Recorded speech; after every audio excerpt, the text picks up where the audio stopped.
one of my favorite things is seeing the sunrise. Looks like it's just about to come up over the horizon. Oh, I love it. I'll be running across the other side and up into the foothills there. All right, let's keep it going. So grateful to be out here this morning.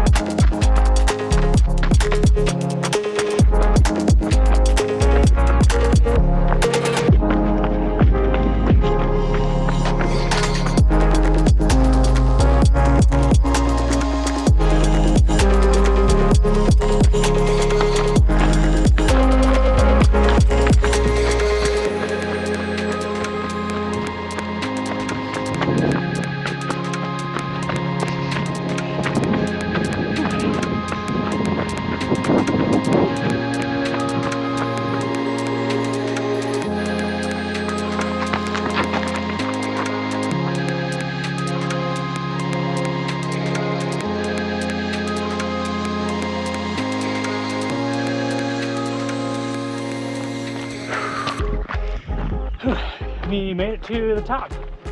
It's beautiful out here.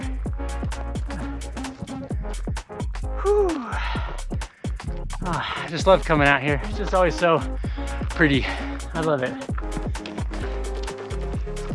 Shall we continue on? So first off, if you've seen my videos before but you're not already subscribed, or you're here for the first time, welcome. Please consider subscribing. I would greatly appreciate it. This video is going to be more of a vlog style. I'm going to talk about 3 particular things. One, a few of my brand ambassadorships or sponsorships. Just wanted to lay out a couple of my existing sponsorships and a new one that I just picked up that I'm excited to tell you about. Then I'll talk to you briefly about my 50-mile race, the North Fork 50 that I ran less than a week ago as of this recording. Just wanted to briefly kind of recap the race, how it went, how I'm feeling now, and share a couple thoughts there. And then I'll share a little bit about my UTE 100-mile trail race, training, kind of my plan leading up to that race later this summer. So let's get into it.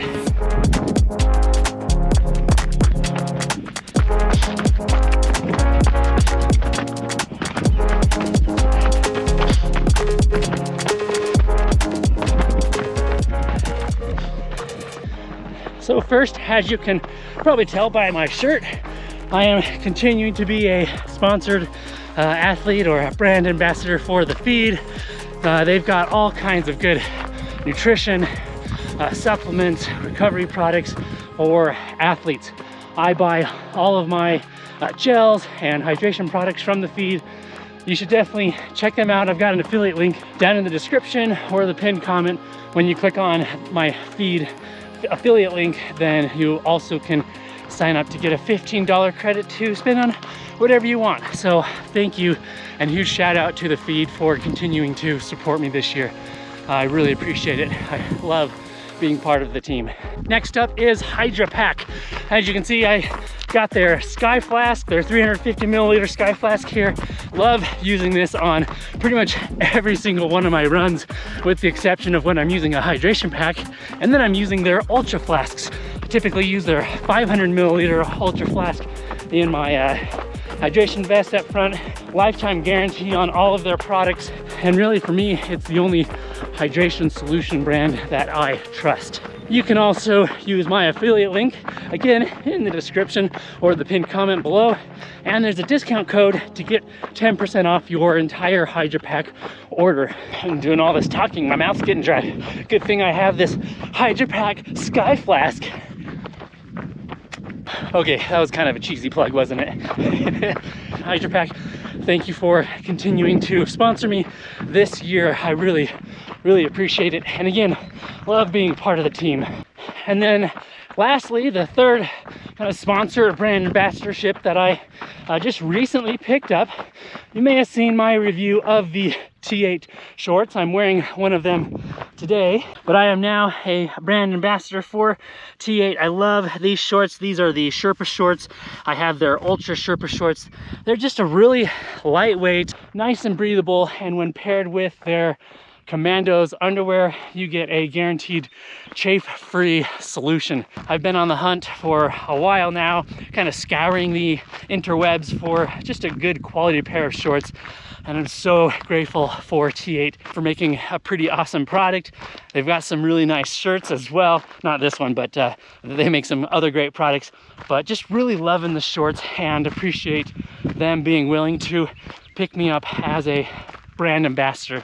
There is also in the pinned comment and the description below a code for 10% off your entire order. So definitely check that out.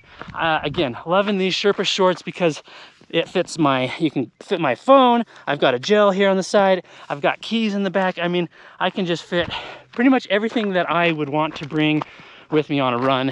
And they're super comfortable. Again, super breathable. Just a great all-around solution. So check them out. And for size reference, it is Asian sizing, so it's going to be just a little bit smaller than maybe an American size. I have a 32-inch waist and wear size medium, which on their website says is good for waist sizes 32 to 33, but I think it fits me just perfect. You may need to size up one size just to get the sizing right, so check out their sizing. But again, just a great pair of shorts. I love them. And I also used them during my recent 50-mile race, and that was a really good choice. Speaking of my 50-mile race, let's talk about that. So the North Fork 50 I ran less than a week ago as of this recording. It was an awesome race, and whether you run the 50-mile or the 50K, I definitely recommend it. It was so fun. Just such a beautiful course, a runnable course, making it great for first-time ultra runners, and for experienced ultra runners, it's a fast course. Miles 0 through 25-ish, I was in the top 10, and just having a blast out there.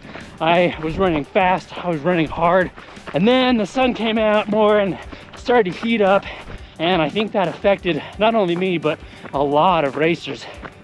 I was talking to a couple veterans, and they said that their times were definitely slower this year than they were last year because of the heat. I've got a video on the channel you can check out. It's a fun one, so go give that a watch of the race if you haven't already watched it. Like I said, after mile 25, things started to get a little tough. It was super fun. At about mile 18, I started to encounter a lot of the 50K runners and was passing a lot of them and just encouraging them and just having a blast running with more of the crowd. So that was a lot of fun. At about mile 30, we started to go up a good incline, and that's when it started to get really, really tough. Turn around at mile 35, there's a little out and back there, and cruised the downhill, which was nice. I was able to make up a little bit of time there. But then miles 40 to 50, particularly mile 44 to 50, were so hard. I was just getting beat up. My legs were tired. I was ready to be done at that point. Definitely still enjoying every mile and enjoying the race course, but it was just tough. And I was beat up. I ran everything that I could. I'll be honest, there was a couple small sections that my brain said, you should definitely be running this, but my body said, no, I want to walk. But put in a good strong effort and finished the race just over 10 hours, which was about 1 hour slower than I really wanted. But I think considering the heat for the day, that's not too bad. I ended up finishing in 23rd overall out of about 93 runners, about 13 DNS. Shout out to everyone who was out there, 50K and 50-mile runners, just doing awesome things, and finished at 19th male and 8th in my age group out of about 29 runners. So I'll take it. That's a good day in my books. I don't regret doing the race or running the race in the way that I did. I wouldn't change anything except to maybe train a little bit more just to be more prepared. But I did well with what I had available and what I could do. So no regrets at all. Post-edit Chad here, realizing that I forgot to tell you how my post-run recovery went. All in all, it's gone really well. The muscles weren't that sore after the race, and I was able to resume running a few days after the race. I just made it up over the ridge here, and we were just running in the foothills over there. I'm gonna continue on. Got about 3.5 miles left to get to the car. It's been just a great morning. As for my UTE 100 training plan or expectations, so we have about 12 weeks before the race, which is a good little training block. My plan and hopes is to maintain about 50 to 60 mile weeks for this month, and then into July increase that into the 60 to 70 mile week range, and then later in July, maybe the first part of August, do a few back-to-back long runs. Maybe middle of July start doing that, and probably peak out around 70 to 80 miles per week. We will see what life throws my way. You know, life happens. There will be the occasional, every 3 to 4 weeks, a little bit of a down week to kind of allow my body to rest and recover a bit before continuing to ramp that training back up. I find that those down weeks often occur just more naturally for me. Hey bud, how's it going? Good, how are you? Doing well. Enjoy. Thank you, man. And sometimes those down weeks just occur because of life and because I have 4 kids and a job. So, you know, life happens.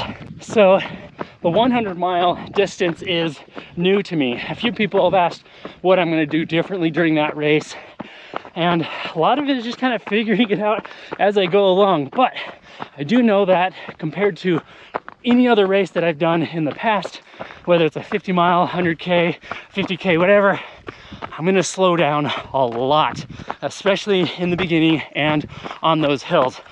Even if I'm feeling good, feeling fresh, feeling strong, I've got to slow down and probably walk a lot more of those hills, or power hike a lot more hills. And the reason for that is to help to preserve energy for later on in the race and ensure that I continue to feel good and fresh for as long as possible. That will also impact how I'm able to eat. I do find that later in a hard race, for example, the North Fork 50 miles 40 plus, it was just a lot harder to want to get some nutrition down. Hydration was never a problem, but I just found that I didn't necessarily want to eat.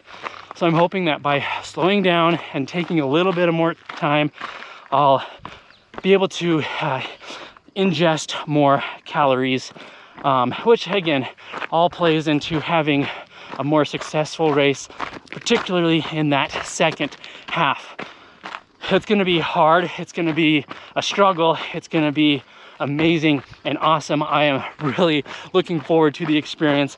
I'm also a little intimidated, a little scared, but super excited at the same time. So the UTE 100 later in August, I cannot wait. I've signed up, I'm committed. It's gonna be a blast. Oh, and this race is near Moab in the La Salle Mountains. So my parents will come down, I'll bring my girls, they'll hang out with grandma and grandpa and go jeeping and have a blast out there. My brother might be coming down as well from Salt Lake area, and he'll hopefully pace me. UTE 100, here we come. What advice would you give me, especially if you've run 100 miles before? I didn't think about this until today, but all of you who are channel members paying $1 a month, or maybe for the elite fan $2.99 a month, thank you so much. You know, you really are like one of my sponsorships. You support the channel, you support me, and I thank you so much for that support. Huge shout out to all of you who have done that, maybe giving me a super thanks. I'm humbled by your generosity and willingness to support the channel in that manner, so thank you so much. All right, just coming up and over this last ridge here. I've of course got more shoe and gear reviews and a few other runs that I have planned to share with you.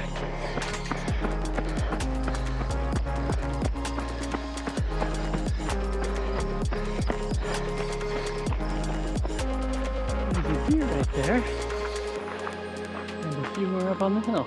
Oh, you're right. All right. I'll leave you alone. I'm practicing my ultra training by hiking this hill.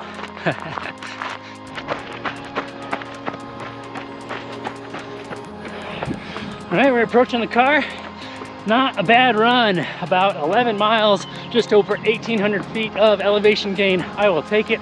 That's a good way to start the morning. If you have any questions about products at TheFeed or HydraPak or T8, drop a comment down below, ask your question, I'll be sure to answer you. You can also message me directly on Instagram and I'll answer your question there. And that's all I have for you today.